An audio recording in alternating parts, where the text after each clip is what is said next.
Welcome to the Mindset Architect Podcast, where it's all about creating the life you want, the business you want, and making a real difference. Join us in unlocking the code to true success. And now your host, Tony Caliendo, Master Coach with ReThink Coaching. Welcome to the Mindset Architect Podcast, episode number 124. I'm Tony Caliendo, Master Coach here at ReThink Coaching. And as always, I want to thank you for sharing your time with me. Time truly is our greatest asset. And the fact that you're willing to share your time with me is truly appreciated. And I want to honor that today. Here we are at end of holiday season, if you will, starting of the new year. And hopefully some of you or all of you had some time to take off to spend with family and friends and enjoy the holiday season and recharge for what looks like is going to be a fantastic year. And I say that because I believe we have a choice in how we approach this upcoming year. Our decision as to if it's going to be a good or a bad or a slow or a fast or whatever it is that we want it to be is really up to us. And over the holiday time, I took a few weeks off of coaching, which gave me time to work on other projects, the book, coaching programs, and just to generally relax and enjoy. But during that time, I was doing some research. As you can imagine, my brain is always kind of in coach mode. And I was doing some research based upon cycles. And, I know I've been in the industry long enough as an entrepreneur that you can watch economics happen in cycles. Things tend to happen in patterns. And if we pay attention to those patterns, it can sometimes really help us understand what's going on.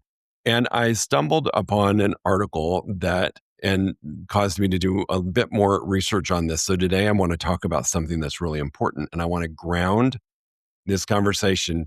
It's about patterns. It's about behaviors. It's about observation. And the article that sent me down a research trail was that about the Chinese tradition of the new year. And I want to have this conversation based in that. Whatever your beliefs are, I just want you to hear the message behind it, because whether this is your belief or something else is your belief, life, business, everything happens in patterns. Everything happens in cycles. And this really helped me put some clarity around definition or a little bit more meaning on what the last few years have meant. A couple times over the holiday, people would ask me, what would you say or how would you describe 2025? And, I don't believe in good or bad. I do believe, though, that 2025 was a bit noisy. That's my word. Not saying it was bad or good. I'm just saying it was noisy. It had a lot of things happening, some distractions, some good things, and ultimately it was a great year. And I will say it was a little bit noisier than what normally I experience. That being said, I'm not putting a label good or bad. But what was really cool is reading about the Lunar New Year guided by the Chinese zodiac. There's 12-year symbolic cycles that uses animals to reflect patterns of human behavior, energy, and timing. And I love talking about those things, right? Human behavior, our energy, and our timing. It's not about predictions or superstitions. It's really just about some seasonal wisdom and understanding when life invites us to pause, refine, move, or grow. That's really what I want to talk to you about today. So you can either attach it to or detach it from the Chinese tradition. If we look at their definition, right, the past season was symbolized by the snake. That was the animal that it was symbolized by. And the snake typically and traditionally is associated with introspection, discernment, shedding those things that no longer fit. And to me, that was the one that really stood out, shedding, like getting rid of things that just no longer were working or no longer fit. And I look at 2025, and as a coach and as somebody who owns a couple businesses, I experienced that myself. What had to go away to make room for the important things to show up? What needed to be shedded? What behaviors? What thoughts? What was happening that I needed to remove or shed away to allow myself for growth into what was actually happening in 2025? And that to me, that one thing really stood out as I was looking into what they're predicting for the upcoming year. And 2026, as we move into this year, is the year of the horse. And that has been long associated with some really amazing things. It's been associated with momentum, visibility, confidence, forward movement. It's not about, reckless speed. It's really about having a purposeful stride. If you think about a horse and you watch a horse run, it's typically not sporadic. There is a purposeful stride that a horse has. And I love that visual for 2026 because again, we get to choose what we want it to be. That is what I want us to consider as we move into discussions around 7 really important talking points for you to absorb and to choose to infuse into your work as we move into this great new year and all of the opportunity that is presented for us. So number one thing is just remember this, if we think about, the snake shedding and the horse is moving forward, you can simplify it and saying the snake prepared us and the horse is going to propel us. That's it. If you just think about those two things and you base it in their beliefs and their wisdom, I think it's a pretty strong thing that we have been in a phase of being prepared for something bigger, being prepared for something that is going to move us forward. I've done this a long time, team. I first got my real estate license and became a true entrepreneur in 2001. We experienced 9/11 and that shift. Then we experienced it again in 08, 09. We skipped 15, 16, but we had it hit us again in 2022. So I pay attention to patterns and behaviors. And I do believe that the last 2 years have been preparing us for greater things. It was a forced slowdown. It was a forced time to assess what we were doing that was making an impact on our results. So just know this, that number one is that every season has an assignment. The last 2 years weren't wasted. They really were just meant to prepare us. Yeah, some people were hit differently than others. Some industries were hit harder than others. Yet it really wasn't about wasting the last 2 years. Like, oh my gosh, it was such a waste of time. I didn't get anything that I wanted. It was really more about preparing. So shedding is often invisible progress. The snake season asked us to remove what was misaligned. I really want you to think about that one for a minute. I know in the clients that I have the privilege of coaching, we came out of a crazy busy season, right? And I say that with a lot of love and compassion. We came out of a wild season. Economically, things were just on fire. And we entered into a slow season, which was really testing and trying. And what it was identifying mostly was areas that you were misaligned. And I think that took a moment for some people to wrap their brain around. Like the first couple months of the shift of the new season we were in was challenging what we were doing. Was it working? Were they the right things? Are they no longer serving us? Do we need to let some of those things go? Again, part of the shutting. What is no longer aligned to move us forward with the current conditions that we are experiencing? Growth without elimination creates fragility. And so think about that. If we grow without eliminating certain things, it makes you very vulnerable to some of your failures or to some of the things that are not serving you that will be a distraction that makes your success fragile. It is not a strong way to do it. So just think about this. We're starting the year. We've shed some things. We've realigned. We're starting things a little bit lighter. And that is not a bad way to start a new year. I know for us personally, New Year's Eve is not full of parties and being out. We prefer to be at home. And I remember we were watching the different time zones celebrate New Year's. And I felt like there was this collective energy that it was time for a change. It was time for a shift in a different direction. And I felt it with each time zone as they celebrated the new year arriving. There's just a sense of hope and there is a sense of change. And I believe that came because we were forced to shed and realign. Made me very excited every time we watched, especially starting in New York with the ball dropping, that whole excitement. That was where the wave just started and came across the country. Number two thing I want you to think about it is, growth isn't hustle, it's direction. So movement, it's really important when we're looking at movement and momentum that we have clarity. And the horse represents movement, yet it's movement with intention. This is really, really important. Speed requires clarity. It also will magnify confusion if you're not clear. It's not just about moving faster in this next year as a horse picks up speed. It's really about moving with a lot of clarity and moving in a clear path forward. Crystal clear is one of the terms I like to use. And if you ask any of my clients, they've heard me say it numerous times. I like to ask the question, are you crystal clear? Like, is there any doubt still left? Is there something we need to clean up to create that visibility to be even clearer? So I liken it to think about when you get your car washed, right? I just did it the other day. And sometimes you get so used to your windshield being dirty, you don't realize it until you come out on the other side of the car wash, how clear it is and how much better you can see. That's what I want you to think about for yourself in terms of clarity for your business or your life. Have you taken the time to remove the things that were misaligned and to clear up and clean up that sight forward to the point that it's not clouded and you're getting used to a cloudy vision? You want to always have a clear vision, like a clean windshield. So movement requires clarity if you want to do it in a way that doesn't cause exhaustion.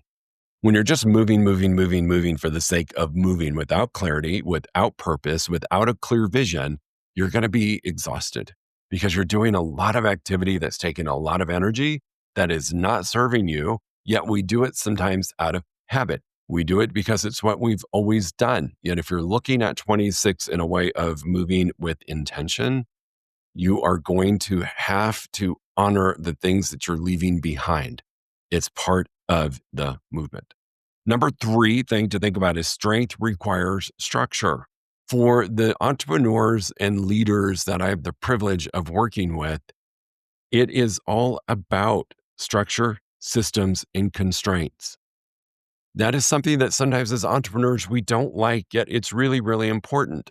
If we put it in the framework of the Chinese zodiac, the horse symbolizes strength, not chaos. We have got to ensure that our systems are set up to support us moving forward, not to just do things by chance or shiny object, or I'm going to go try this right now. It really is all about having systems in place that can support you as we move forward, because we do not want to be overdoing it or be doing things that aren't serving us because we're at risk of burnout if we don't have the right structure, systems, and constraints in place. The thing I love about systems, structure, constraints is it makes things simpler. Like when I know exactly what the structure is that I'm operating within, things appear easier because we've made it simple. Simplicity becomes the multiplier. When you've eliminated the things that are not really moving you forward and you allowed the space for other things to show up, that's when simplicity can be your greatest multiplier. And I love that. I love the thought of that. Less friction equals more usable power.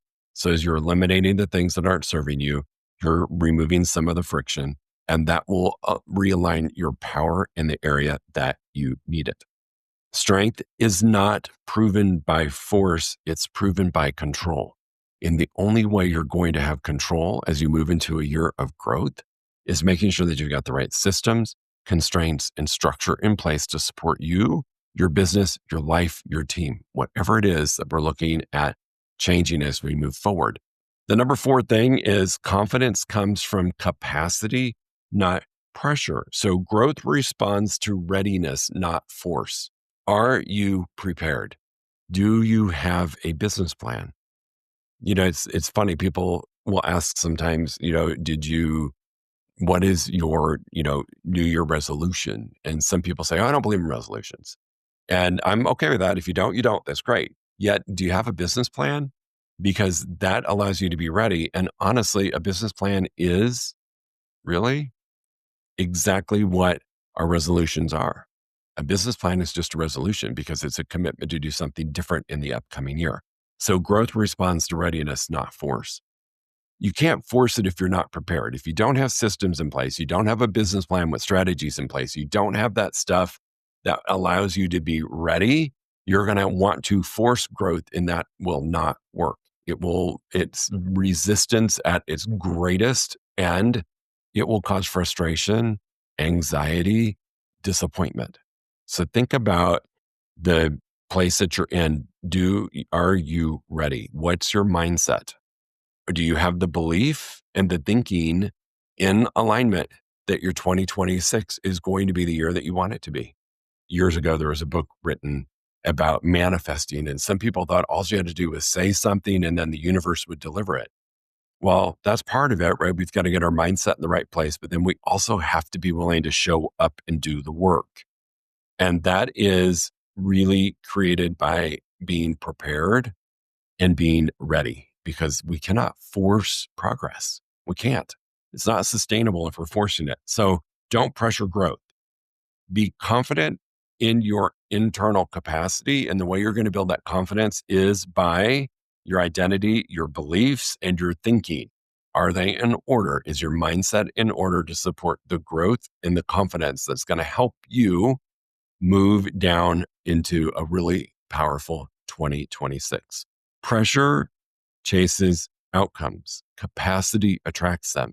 So just make sure that your confidence is coming from capacity, meaning your readiness and your ability to do the work and to receive. That is really important. That's where the capacity is going to be attracted to. Number 5 is this is a visibility year, but only if you're clear. Growth brings great exposure. I will share with you, and I think I've shared, working on a couple really big projects, and one of them has been writing a book, and I'm at the point where it's available for pre-sale. We're doing some marketing stuff, and the book has done one thing that I wasn't prepared for it to do. It has created a great deal of visibility for me in a way different than has ever been done. Outside of my comfort zone, outside of where I've typically operated for the last 20 years. It's created a lot of visibility. And a good friend of mine asked me this question, and it really hit home. I knew why I was writing the book. I really did, but I was having a hard time putting it into words. Like, I knew the concept. I knew why I was writing this book. I knew why it was important. It was timely. It's timeless. It's time for the world to hear this message. And she challenged me on being clear on a mission and a vision. And if you are looking to grow this year and to have a bigger year than you had previously, whether that's more income, whether it's more production, whether it's a bigger team, whatever it is that you're looking to do, you will get exposed, and you need to make sure that you've had clarity. For me, that mission that I've set for the book is just to redefine success through the power of less, period. That's my mission. My vision is to change how the world defines success. So as I was exposed, I had clarity and certainty around what the book's message was all about. It's very simple. Make sure that you are clear on your mission and your vision. Your mission is what you want to do, the reason you're doing it, the impact that you want to make. And the vision is bigger. It's more 40,000 feet. It's what you're looking to create out in the world. And so those two things can help you handle the visibility that will happen in a year of growth. And if you're visible without clarity, you're going to lose some credibility. So think about what you need to be clear about. Visibility will feel uncomfortable if you're not clear in the direction that you're doing.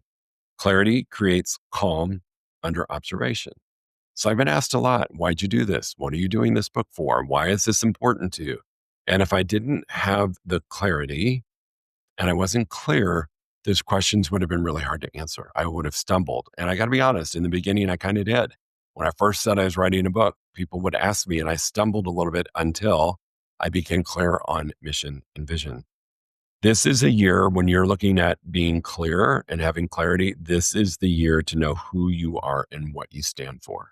So if you have not ever created a vision or a mission statement, I'm going to encourage you to do that.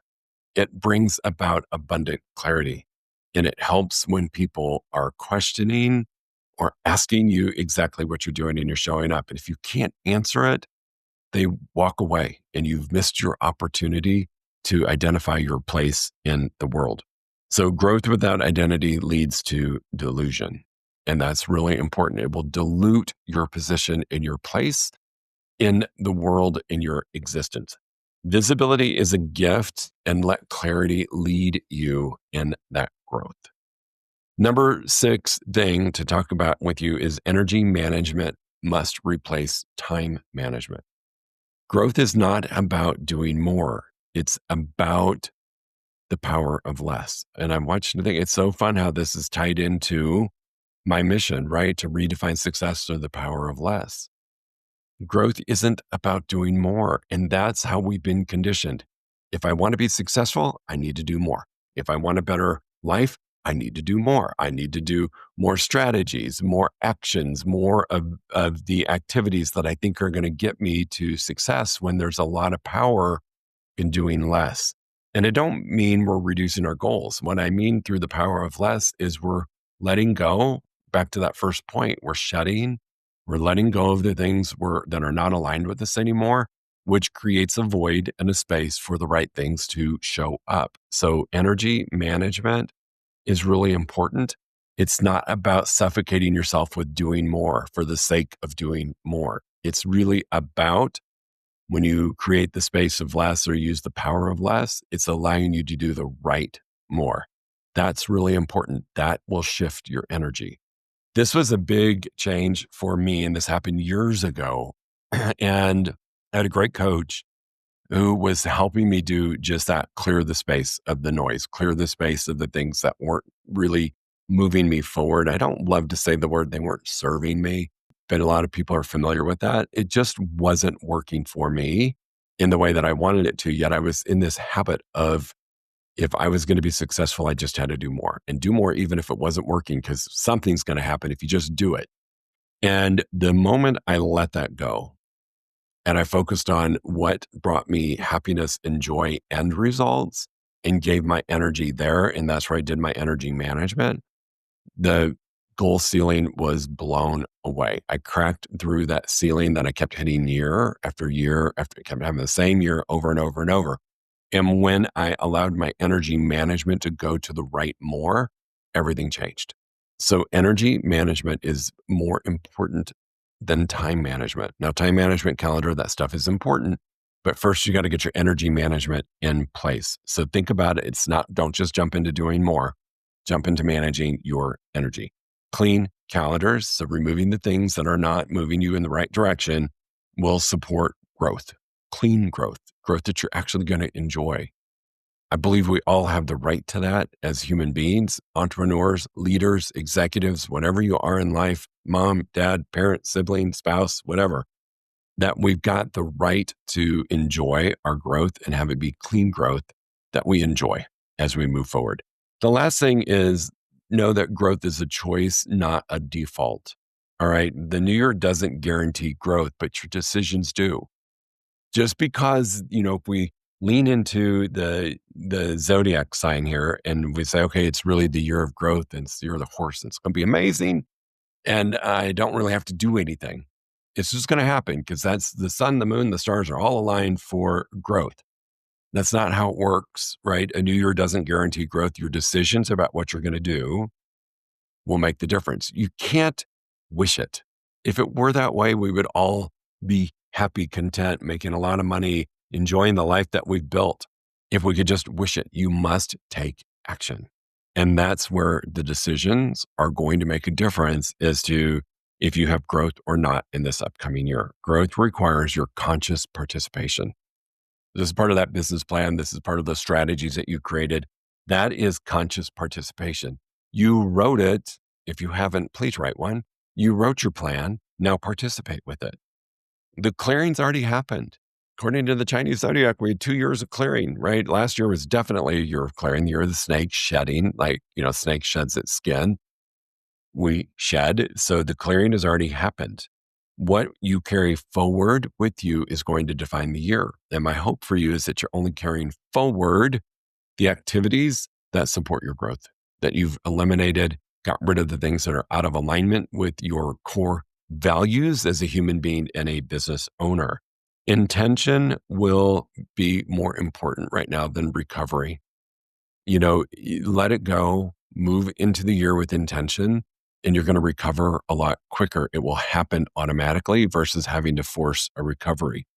Alignment turns clarity into momentum. So this is where that conscious participation, being in alignment with the activities that you said would get you to goal, are really, really important. This all falls into alignment. This is what I love about this. So I am a person of strong faith in God. And I'm open enough to look at the way different cultures look at things. My beliefs, my core beliefs are in alignment with this.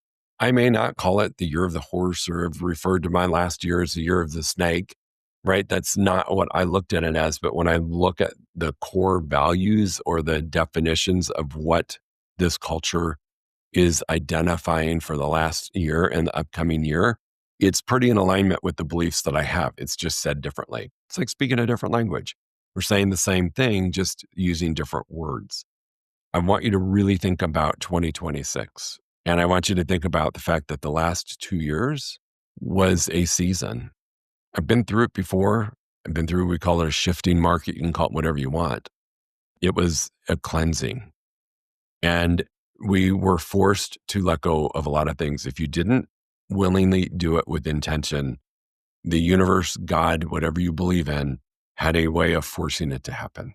And this year is asking you to move forward with intentionality, clarity, and through being unburdened by the things that no longer are working. So it's not about being faster or being harder. It's about being cleaner. I love the thought that 2026, and we're starting a new year, and it's the year of renewal, whatever you want to make it. I love the thought that it's a cleaner year. And I think that was the feeling I was experiencing on New Year's Eve when I was watching the energy of the people celebrating the welcoming of the new year. At midnight, this new opportunity has been presented to us. And for me, I love thinking that it's a way of approaching a cleaner year. It's really exciting when I look at it that way. So I'm going to invite you to do the same. So whether you believe in the culture that we spoke about today or not, put it in your own words, put it in a way that makes sense to you. I promise you, if you were a living, breathing human being, the last 2 years have done one thing: forced us to become realistic about what was working and what wasn't working, and really question who we were and how we wanted to show up. If you participated, you've done the cleansing. If you haven't, I would spend some time really reflecting on the last 2 years and think about what you should have. Maybe you're still holding on and carrying it, hoping that it'll suddenly work for you. What you need to let go of, whether it's a change of your environment, change of the organization you belong to, change in the approach that you take to success. Whatever that is, mindset, beliefs, thoughts, strategies, whatever that might be, it is a great time to reflect on that and to let that stuff go, have a general cleansing so you can move into this next year as a different person and one with abundant clarity. Team, it's so good to be back. Taking a couple of weeks off was really good for the soul. I hope you did. I hope you took advantage of some family and quiet time and reflection. And I look forward to seeing you next week. Make it a great one. If you enjoyed listening to this podcast, you must come check out the Mindset Architect Group Coaching Program. It's our monthly program where we explore the power of your mindset, help you identify what you truly want in business and life, and then help you reach those goals. Come check us out at rethinkcoaching.com/group-program. That's rethinkcoaching.com/group-program. We'll see you there.